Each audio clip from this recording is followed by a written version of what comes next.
Now here's Matt Davenport with Bannock County Sheriff Lorin Nielsen to talk about the recent drug issues in the area.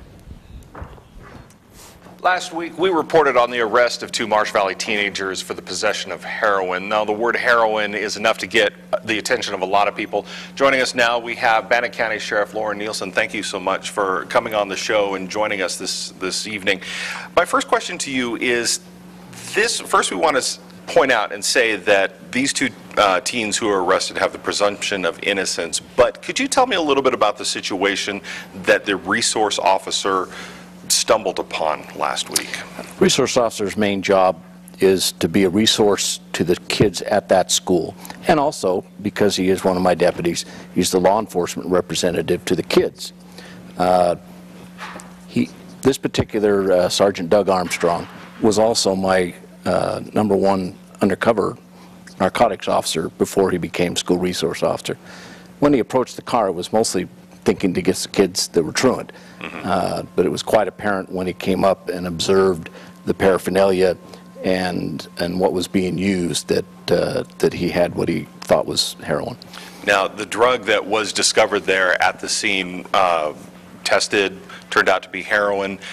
Can you tell me a little bit about how rare this is? Because I can't remember the last time that we did a story on a heroin arrest. You know, Matt, that's the big troubling thing here. I have been in law enforcement for 34 years here, all in Bannock County.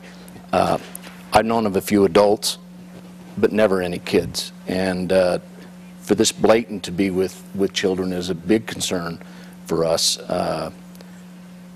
And it makes us start to rethink some of the ways that we're approaching things. We seem to have, okay, enough is enough, and then we all think that everybody understands things, but we've got a new generation coming up.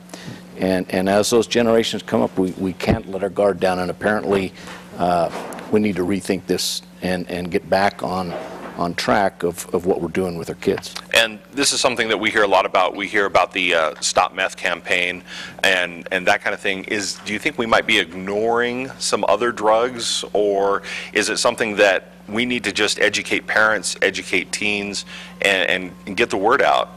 Matt, the biggest problem that we have in eastern Idaho is not necessarily the marijuana and the methamphetamine. It's prescription drugs. And most of those prescription drugs, the hydrocodone, the Oxycontin, the Vicodin, those type of things, are opiates. And this form of opium is a product that's been with us for centuries. But the heroin part of it is very, very addicting, very, very damaging. You have to almost take them onto methadone to be able to get them off. It's not a matter of just stay off it for a while and you're kicked. And that's our big concern. And we believe that this pill handling and shuffling back and selling that's going on in school is a link. Okay. Now, you have an event coming up tomorrow night. You're going to be talking to some parents. Could you tell me a little bit, just quickly, about what you're going to be covering tomorrow night?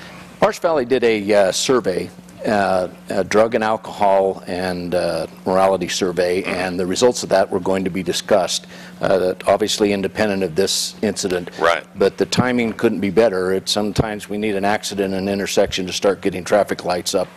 And we're hoping that at 7 o'clock tomorrow, Judge Murray, who was our juvenile judge here in Bannock County, will be there to address parents and students, and it's open to the public. We're going to have some resources there, 13 to 14 different resources that we have in Bannock County that parents can utilize if they suspect this going on. And of course, my office will be there with question and answer and some helpful hints to get this done. All right. Well, we invite everybody to come out. Very important issue. Sheriff Nielsen, thank you so much for taking time and spending it with us this evening and helping to get the word out. Thank you so much. Thanks, Matt. We appreciate it. All right.